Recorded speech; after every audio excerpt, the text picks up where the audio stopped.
mais peut-être que vous, vous avez quand même des jugements par rapport à vous. Respectez ça, encore une fois, c'est important.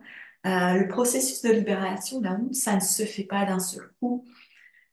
C'est quelque chose qui s'est installé en vous, hein, cette honte depuis des mois, des années, peut-être des décennies. Vous ne pouvez pas demander à votre corps de switcher complètement, d'accord? Donc juste là, mentalement, si vous voulez revenir et laisser de côté les souvenirs et tout ça, mais vous êtes complètement autorisé à rester dans la sensation bienfaisante, évidemment. Juste pour quelques instants, faites la comparaison mentale entre le temps que vous avez passé, que peut-être vous passez encore à vous limiter dans votre corps, c'est-à-dire être en rétraction, en contraction inutile, parfois inconsciente, en somatisation, le temps passé aussi à procrastiner, à hésiter, voire à éviter, le temps perdu en fait à ne pas vivre parce que vous êtes dans cette bulle, ce cercle d'auto-sabotage, d'évitement.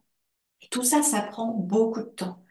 C'est beaucoup de temps construit, passé à construire la carapace et beaucoup de temps perdu à rester avec la carapace, souvent inutilement. Et comprenez bien qu'en face de l'autre côté, vous pouvez comparer avec eh ben, cette sensation de libération là qu'on vient de vivre. Vous étiez complètement autorisé avec vous-même, en contact avec cette sensation passée. C'est bon, je suis moi et c'est tout. Et combien ça, en fait, c'est encore fugace. Hein. Donc le corps, lui, n'a pas oublié, mais c'est comme enfoui.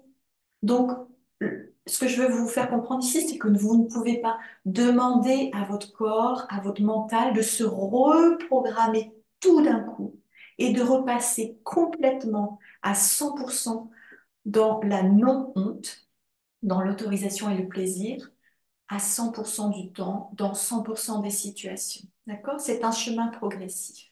Et deuxième aspect important, c'est que bien évidemment que ça n'existerait pas une vie où on a 100% de plaisir et 0% de honte tout le temps.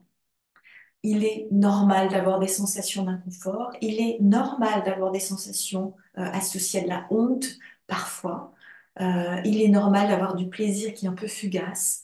La vie est faite de contrastes en fait. Donc nous, notre cheminement, quand on s'engage comment dire, ouais, dans un engagement, hein, un chemin, une voie où on veut retourner vers le plaisir et s'autoriser à être soi, ce chemin-là, il nous demande aussi de reconnaître que dans nos vécus, actualisés maintenant d'aujourd'hui, il peut aussi y avoir encore un peu d'inconfort. Mais peu à peu, on va apprendre à discerner euh, ce qui relève d'un inconfort, on va dire normal, passager, et on va apprendre à le réguler. Et tout ça, on le fait en ancrant davantage le plaisir.